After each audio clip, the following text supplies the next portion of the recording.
Hello बच्चों, कैसे हो आप लोग। आज इस वीडियो के अंदर हम सीखने वाले हैं TYBMS सेम 6 का logistics and supply chain management का क्वेश्चन पेपर का आंसर। देखिए, logistic and supply chain management basically पूरा थ्योरेटिकल सब्जेक्ट है, लेकिन इसमें दो ऐसे क्वेश्चन आते हैं जो कि ये प्रैक्टिकल होते हैं, राइट। और इसका वेटेज भी अच्छा होता है। जैसे कि इसमें आपका चैप्टर नंबर 4 है डिमांड फोरकास्टिंग, जो कि 10 मार्क्स के लिए आता है। और इन्वेंटरी मैनेजमेंट, इसके अंदर जो क्वेश्चन आता है वो भी अराउंड 7 मार्क्स के लिए या 8 मार्क्स के लिए पूछा जाता है आपको। तो ये दो क्वेश्चन अगर आपने समझ लिया सही तरीके से तो डेफिनेटली यहाँ पे आपके कहीं ना कहीं तो 15 मार्क्स तो फिक्स हो जाएंगे। और प्लस आपके पास ऑब्जेक्टिव क्वेश्चन भी है, अगर उसको अटेम्प्ट कर लिया तो आपने लॉजिस्टिक्स के अंदर बहुत ही अच्छे मार्क्स स्कोर कर सकते हो आउट ऑफ 75, राइट। देखिए, अभी इसके अंदर बच्चे लोग को क्या है डाउट कि जो आपके ऑब्जेक्टिव क्वेश्चन होते हैं वो टेक्स्ट बुक के अंदर बहुत सारे दिए गए हैं, तो कहाँ से पढ़े।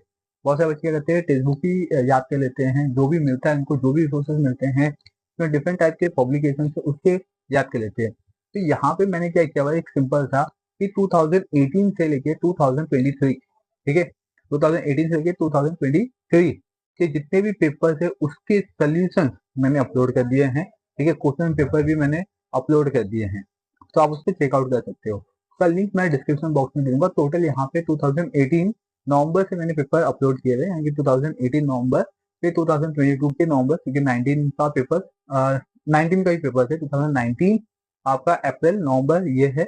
इसके बाद 2022 का पेपर है, क्योंकि इसके बीच को कोविड में थे। एंड देन इसके बाद 2023 का अप्रैल एंड नवंबर मंथ के पेपर्स आपको मिल जाएंगे, राइट। तो आज इस वीडियो के अंदर हम 2023 के क्वेश्चन पेपर, जो कि ये अप्रैल में कंडक्ट किया गया था, इसके बाद जो नेक्स्ट वीडियो होगा उसमें आपको मैं नवंबर के पेपर का सोल्यूशन दूंगा, ठीक है। प्रैक्टिकल क्वेश्चन भी हम यहाँ पे करने वाले हैं, वो ओनली प्रैक्टिकल क्वेश्चन।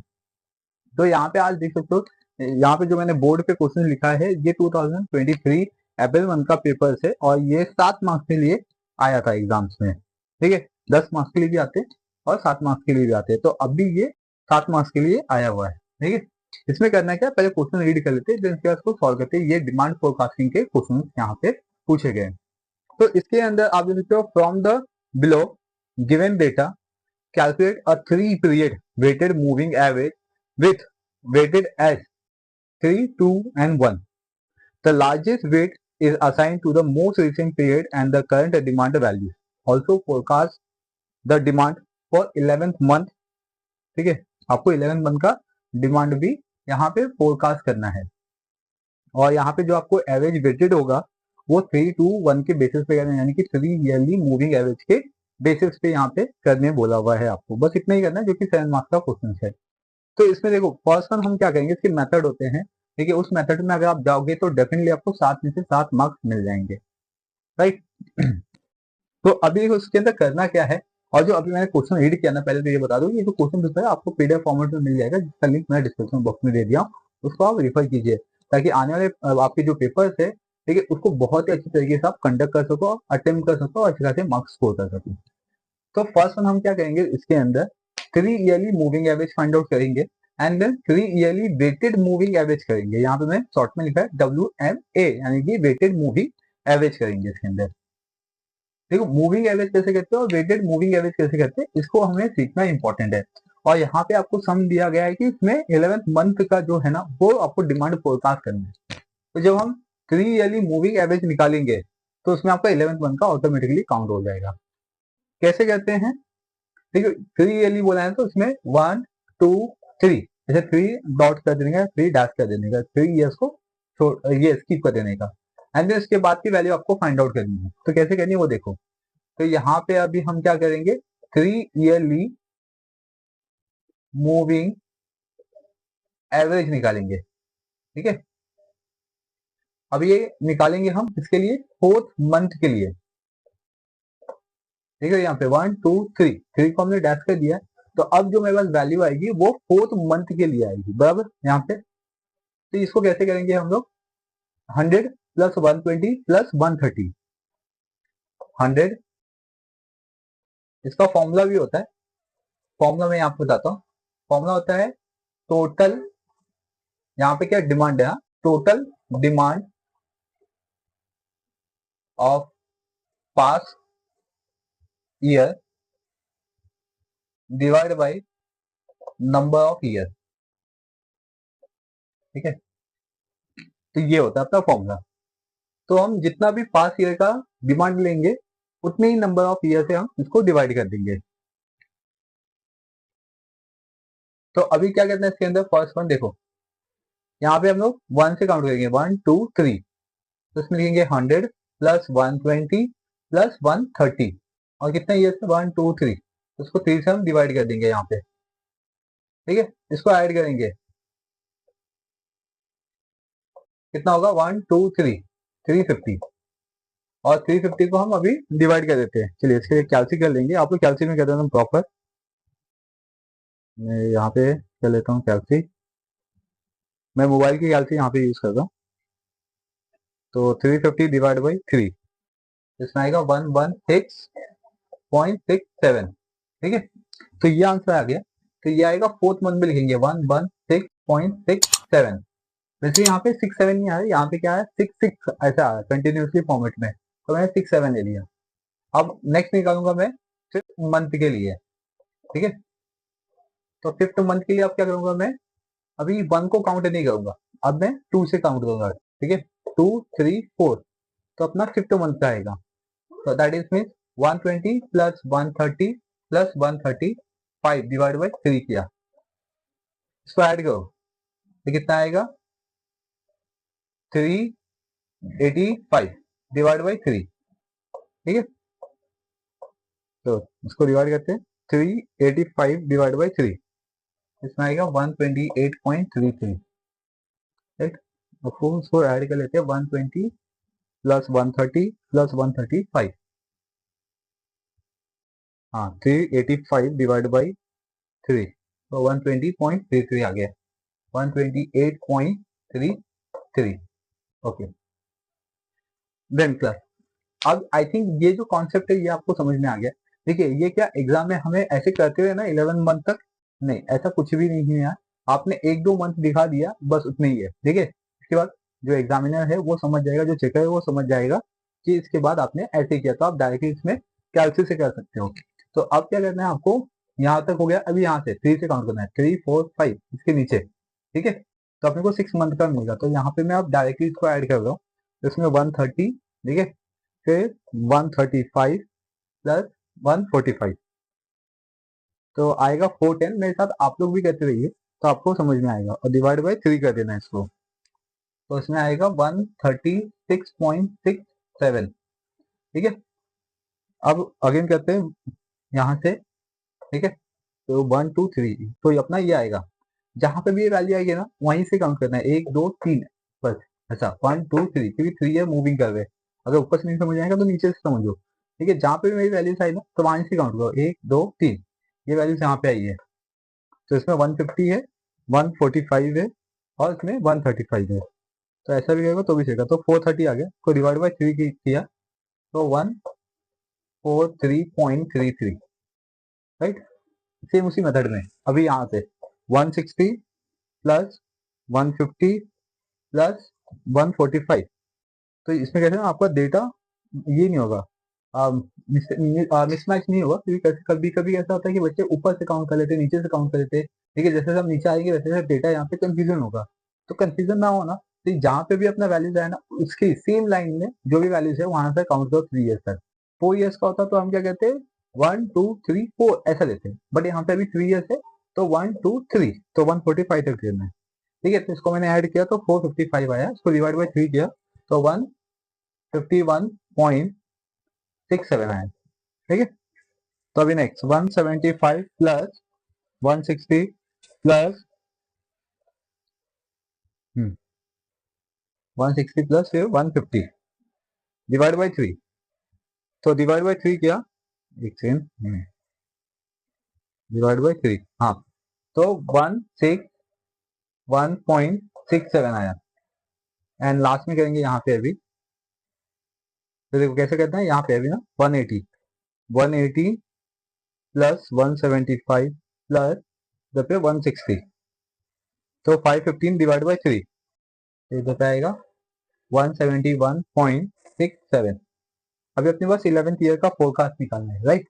तो 11th ईयर का फोरकास्ट कैसे निकालेंगे, सेम ऐसे ही लेकिन जब हम 11th ईयर का डिमांड फोरकास्ट कर रहे हैं तो उसके लिए हम यहाँ पे वर्किंग करेंगे। तो यहाँ पे लिखेंगे demand forecast for 11th month. ठीक है, तो अब क्या करना है इसके अंदर, सेम ऐसे जैसे यहाँ पे किया है। तो अभी अपने को कहाँ से काउंट करना है, यहाँ से ना 190 से। तो 1 2 3 मतलब 175 प्लस 180 प्लस 190 एंड इसको डिवाइड बाई 3 किया तो इसका निकालेंगे 175 प्लस 180 प्लस एंड 190। तो ये होता है 545 और उसको डिवाइड बाई 3 किया तो डिवाइड बाई 3 तो 181.67 इसमें आ गया 181.67। तो ये तो डिमांड फोरकास्ट है, लेकिन अब हमें क्या फाइंड आउट करना है, इसका वेटेड भी फाइंड आउट करना है। ठीक है, 3 ईयरली वेटेड यहाँ पे हम कैलकुलेट करने वाले हैं। तो आप कैसे करेंगे वो देखते हैं।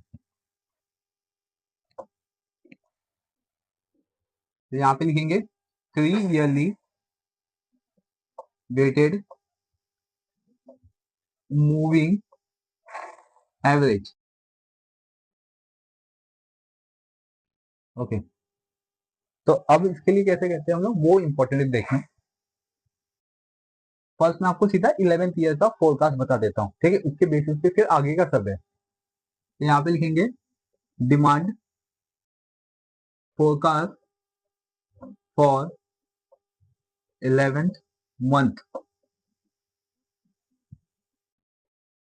तो अब यहाँ पे इधर क्वेश्चन में दिया हुआ है कि जो वेटेड होगा वो 3 to 1 के फॉर्मेट में होना चाहिए। मतलब यहाँ पे 3 इंटू फिर प्लस 2 इंटू फिर प्लस 1 इंटू, और जितना 3 2 ऊपर लिखा है ना, फिर नीचे भी 3 प्लस 2 प्लस 1। अगर 4 होता तो 4 से स्टार्ट करते, 5 होता तो 5 से स्टार्ट करते। ठीक है, तो इस फॉर्मेट में अब इधर आपको वैल्यू लिखना है। अभी ये वैल्यू सेम कहाँ से लेना है आपको, डिमांड से लेना है। ठीक है, डिमांड यूनिट से लेना है। तो इसमें देखो 11 का तो नहीं है अपने पास, तो 11 का नहीं है तो क्या करेंगे, उसके ऊपर से लेते हैं हम लोग सेम। द 190 180 और 175 है। ठीक है, 190 180 175 यहाँ पे दिया गया है, तो वैसे ही लेंगे हम लोग। तो यहाँ पे लिखेंगे 190। ठीक है, 190 कहाँ से है, ये वाली वैल्यू 190 फिर 180 180 फिर 175, इस तरीके से। समझा कैसे किया, नीचे से जो नीचे से वैल्यू होगी ना उसको आगे लिखना है आपको। ठीक है, जैसे नीचे से जाना है तो आगे लिखते रहना है। तो अभी आपको यहाँ पे क्या मिलेगा, 11th मंथ का मिलेगा। चलिए इसको कैलकुलेट करते हैं। तो 190 इंटू 3 करेंगे तो 570 होता है, प्लस 180 इंटू 2 करोगे तो 360 प्लस 175। इसको हम प्लस करेंगे तो आंसर आएगा 6। तो सबको ऐड करते हैं, 570 प्लस 360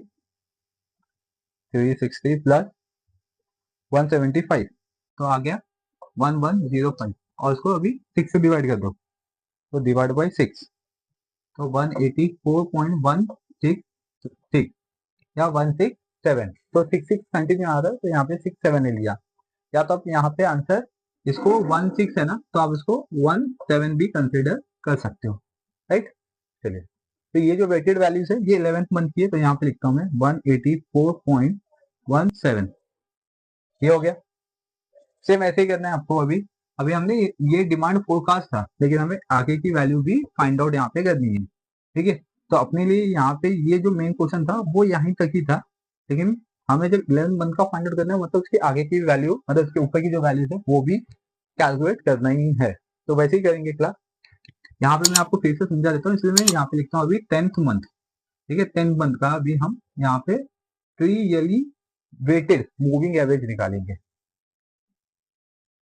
तो इसमें 3 into plus 2 into plus 1 into 3 plus 2 plus 1। अभी देखो इसमें कैसे करेंगे, 10 मंथ का बनाए तो 10 मंथ का स्किप करो, आगे 9 से काउंट करो, 1 2 3, दैट इसमें 180 175 एंड 160 आएगा इसमें।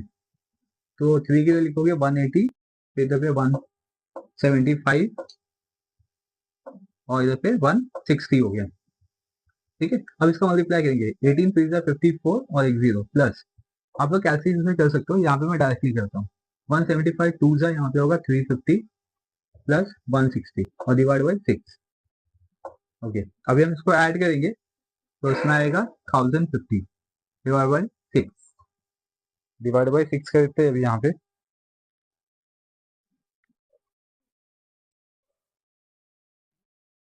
आप लोग साथ साथ में कैलकुलेट करते रहिए ताकि आपको समझ में आए। तो इसका आंसर आ गया 175।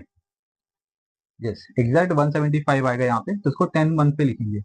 इसमें भी सेम है। देखिए वेटेड के अंदर भी स्टार्टिंग के जो 3 रहेंगे वो डैश रहेंगे, उसके बाद जो भी वैल्यू रहेगी वो लिखना है। समटाइम कैसे क्वेश्चन आते हैं, 8 मंथ आ जाता है, ठीक है, 4 to 8 मंथ आ जाता है। तो ऐसे टाइप के डिफरेंट टाइप के क्वेश्चन है जो कि मैंने पूरे जो पेपर्स है 2018 से लेके 2023 के हर एक क्वेश्चन के मैं यहाँ पे प्रैक्टिकल क्वेश्चन के हर एक वीडियोस में यहाँ पे अपलोड करने वाला हूँ, ताकि आपके पेपर्स देने में और क्वेश्चन ऐसे क्वेश्चन अटेम्प्ट करने में तो बहुत ही ईजी हो जाए। कि बहुत ईजी क्वेश्चन है, बच्चे इसको स्किप कर देते हैं, बहुत सारे बच्चों को समझ में नहीं आता है और 7 8 या 10 मार्क्स के क्वेश्चन जो बनते हैं वो पूरा स्किप हो जाता है। थ्योरी लिखने में आपको कितने मार्क्स मिलेंगे, ठीक है, आप जितने मार्क्स के लिख रहे हो उतना आपको मान लीजिए उतना तो मिलने वाले नहीं है, ठीक है, उसमें से आपको कट बिट के मार्क्स मिलेंगे। ये अटेम्प्ट करोगे ये पूरा सही है आपका, तो डेफिनेटली आपको इसमें पूरा मार्क्स यानी कि जितना भी इसका मार्क्स आपको अलॉट किया गया पेपर्स में वो आपको मिलने वाला है, भले वो 7 मार्क्स का हो, 8 मार्क्स का हो या 10 मार्क्स हो, ये आपको डेफिनेटली पूरा मार्क्स यहाँ पे मिल ही जाएगा। और दूसरा एक क्वेश्चन है इन्वेंटरी मैनेजमेंट का, वो भी हम सॉल्व करने वाले हैं, ठीक है। तो वीडियो पूरा देखिए ताकि आपको हर एक कॉन्सेप्ट समझ में आए। ये कॉन्सेप्ट समझ गया है तो सब कॉन्सेप्ट समझ जाएगा इसका। ये है डिमांड फोरकास्टिंग का, ठीक है। चलिए तो अब हम क्या करेंगे, अब डायरेक्टली करते हैं। अभी आपको समझ में आ गया कैसे करना है। आपने कैलकुलेट लिया हुआ है, पहले तो 3 कर दो, 3 इंटू कर दो, 3 इंटू कर दिया। अभी हमने इसको 10th मंथ में लिखा, अपने को अभी 9 मंथ का निकालना है, राइट। तो 9 मंथ का निकालने के लिए 9 मंथ का जो 180 है वो कंसिडर नहीं करना है, ठीक है।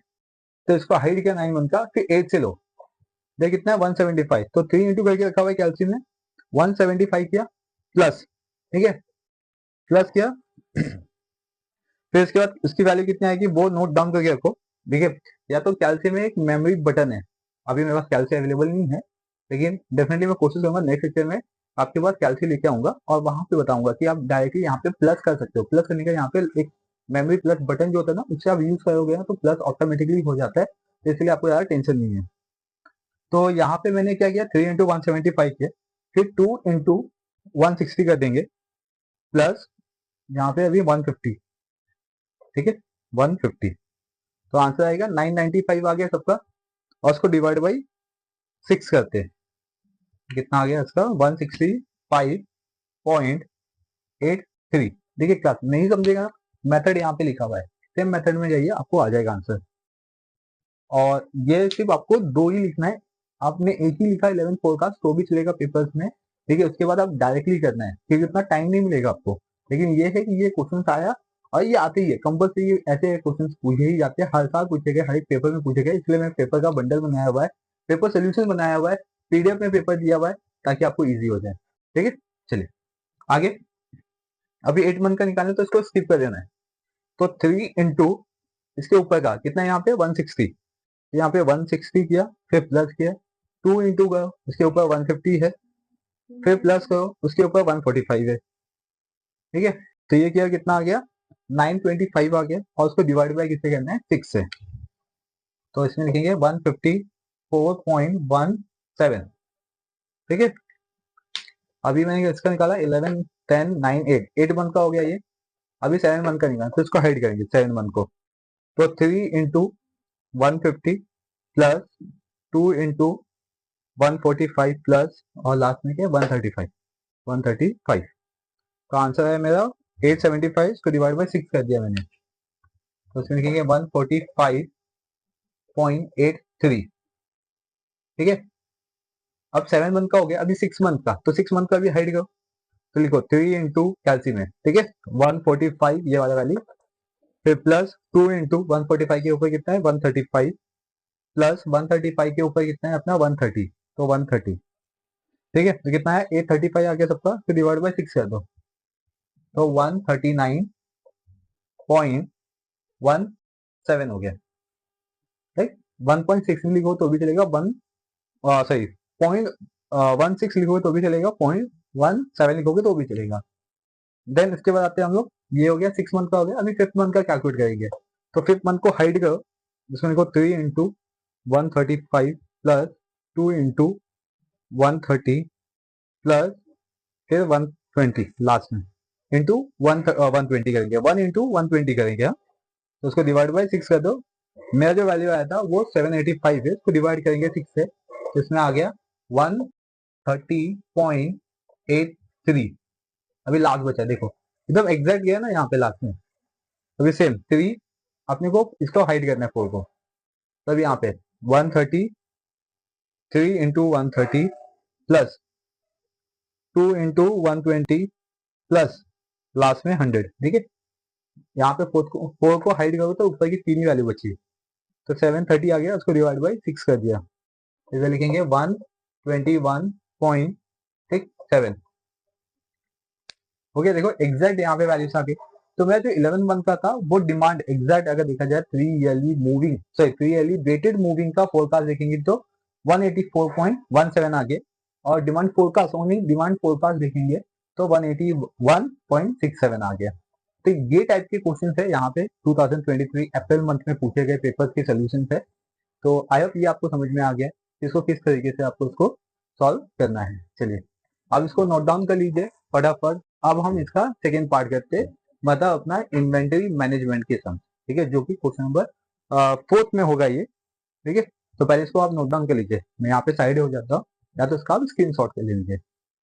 ओके क्लास, अभी हम यहाँ पे स्टार्ट करते हैं क्वेश्चन नंबर 4 का ए पार्ट। ठीक है, और ये अप्रैल 2023 का ही पेपर है, और ये आया था 8 मार्क्स के लिए। इसमें क्वेश्चन लिखा हुआ है explain the concept of EOQ and solve the problem. तो यहाँ पे आपको ईओक्यू का मीनिंग या डेफिनेशन लिखना है। ठीक है, इसका सोल्यूशन आपको मिल जाएगा, लिंक मैं डिस्क्रिप्शन बॉक्स में दे दिया हूँ। The annual demand of item is 5400 unit given है। यहाँ पे आपको ईओक्यू का प्रॉब्लम भी सॉल्व करना है, इसलिए यहाँ पे आपको डिमांड गिवन है एनुअल बेसिस में 5400। तो देखिए ईओक्यू का बेसिकली फॉर्मूला क्या होता है पहले वो समझ लेते हैं। तो ईओक्यू का जो फॉर्मूला है ना वो मैं यहाँ पे लिखता हूँ, ये लिखता हूँ EOQ, इसका फुल फॉर्म क्या होता है, इकोनॉमिक ऑर्डर क्वांटिटीज। ठीक है, इसका फॉर्मूला है अपने पास under root of 2AO upon C। अब इसमें A क्या है, O क्या है और C क्या है वो समझाता हूँ। तो फर्स्ट ए क्या होगा अपना एनुअल डिमांड, ये अपने को चाहिए EOQ के अंदर फर्स्ट। फिर O चाहिए, O क्या होता है अपना ऑर्डरिंग कॉस्ट होता है, ऑर्डरिंग कॉस्ट। और C क्या होगा अपना कैरिंग कॉस्ट। जो कैरिंग कॉस्ट होता है वो कैसे निकलता है, परसेंटेज ऑफ सीपीयू। सीपीयू का मतलब क्या होता है, कॉस्ट पर यूनिट। किसी एक क्वांटिटी का आपको अमाउंट गिवन होगा तो उस पर हम परसेंटेज वैल्यू कैलकुलेट कर लेंगे तो हमें मिल जाएगा कैरिंग कॉस्ट मिल जाएगा। ठीक है, तो अभी फर्स्ट वन, इसके अंदर देखो क्या क्या गिवन है क्वेश्चन में। क्वेश्चन आप देखते रहिए, क्वेश्चन आपको चाहिए तो लिंक दिया वहां से डाउनलोड कर लीजिए। इसमें लिखा हुआ है EOQ solve the problem the annual demand of an item is 5400 unit. तो इसमें एनुअल डिमांड गिवन है। ठीक है, इसमें लिखा भी है एनुअल डिमांड कितना अपने पास 5400 unit, right. Then the demand cost sorry the unit cost is ₹10। तो यूनिट कॉस्ट गिवन है यहाँ पे, एक यूनिट का कॉस्ट गिवन है, दैट इज आपको यहाँ पे कॉस्ट पर यूनिट या सीपीयू लिखता हूँ शॉर्ट में, कॉस्ट पर यूनिट ये गिवन है ₹10। फिर इसके बाद इसमें गिवन है the inventory carrying rate given है 20%। तो हमें कैरिंग कॉस्ट चाहिए, कैरिंग परसेंटेज गिवन है यहाँ पे मैं लिख देता हूँ कैरिंग रेट लिखता हूँ। ठीक है, और ये गिवन है 20% गिवन है। तो कैरिंग कॉस्ट कैसे निकालूंगा मैं यहाँ पे 20% ऑफ 10। ठीक है, ₹10। इसको मैं कैलकुलेट करता हूँ, तो दैट इज मीन ₹10 का 20% निकालना है। ठीक है, 20% इंटू 10, तो इसको डायरेक्टली कर सकते हो, इतना लिखने की जरूरत नहीं है, सीधा कैलकुलेट करो 20% ऑफ 10 तो अपने को आंसर मिल जाएगा। ठीक है, तो इसको कहेंगे तो 0 कैंसिल होगा तो ₹2 आया। तो कैरिंग कॉस्ट कितना आएगा मेरे पास ₹2। देन इसके बाद यहाँ पे गिवन है द ऑर्डरिंग या प्रोक्योरमेंट कॉस्ट इज 150। ठीक है, ये कितना है, इसमें ऑर्डरिंग कॉस्ट गिवन है ₹150, और हमें यहाँ पे टोटल इन्वेंटरी कॉस्ट दो क्वेश्चन दिया हुआ है EOQ and total inventory cost यहाँ पे आपको कैलकुलेट करना है, जो कि 8 मार्क्स के लिए। अब इस 8 मार्क्स के लिए आपको ईओक्यू का मीनिंग भी लिखना है, सम भी सॉल्व करना है, ठीक है। तो आपको 8 मार्क्स यहाँ पे मिल जाएगा, बहुत ही ईजी है।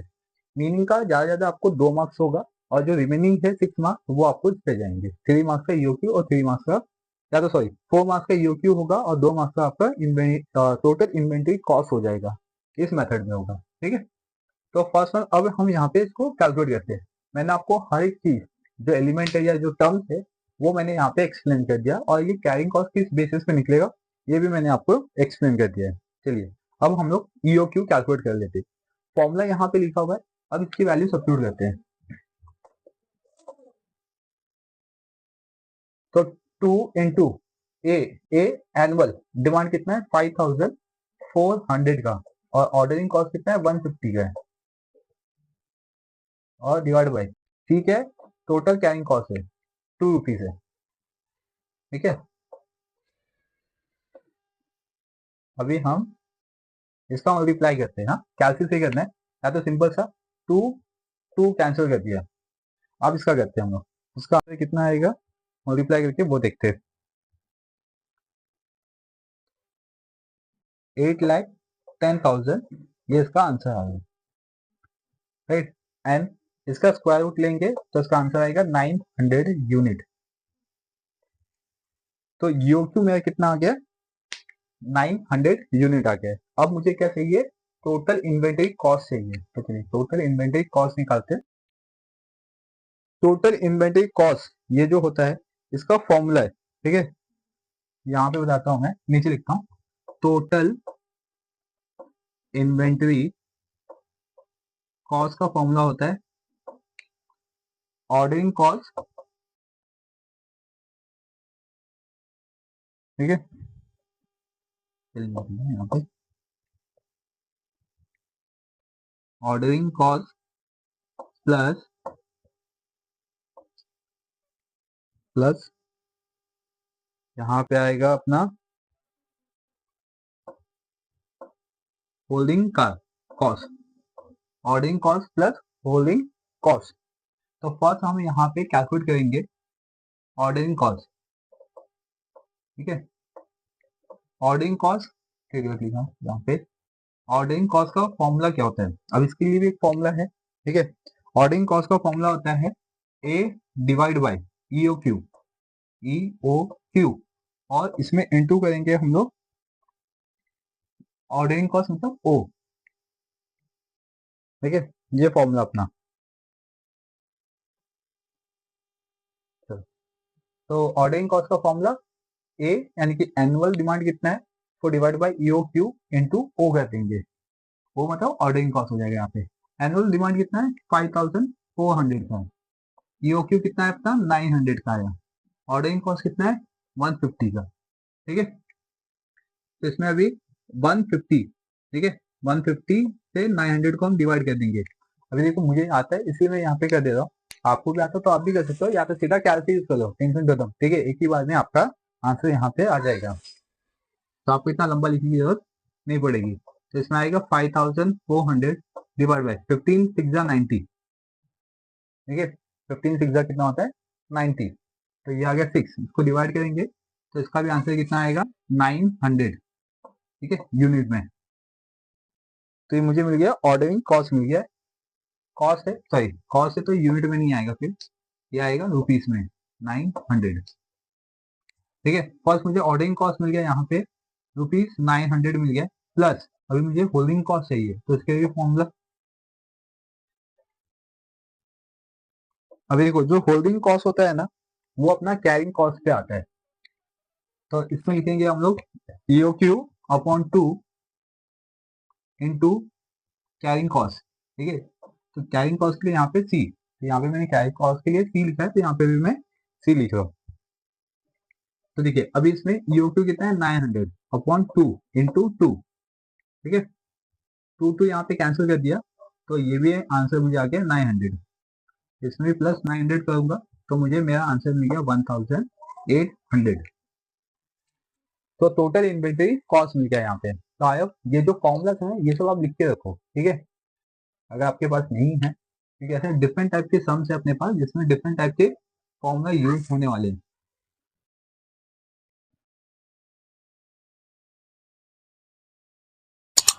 तो ये जो फॉर्मूलाज है ऑर्डरिंग कॉस्ट का, ठीक है, क्या होता है, annual demand divide by U Q into ओ।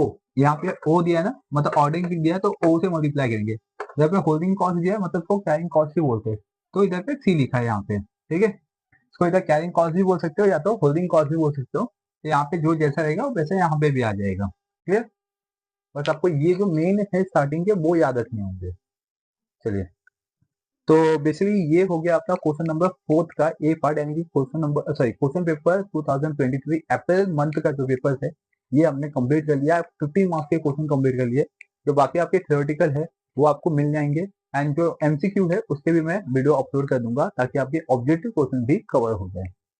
अब हम मिलेंगे नेक्स्ट क्वेश्चन पेपर के साथ। क्वेश्चन पेपर होगा नवंबर का 2023 का। तब तक के लिए बने रहिए चैनल से, चैनल को सब्सक्राइब कर लीजिए, बेल आइकन प्रेस कर लीजिए।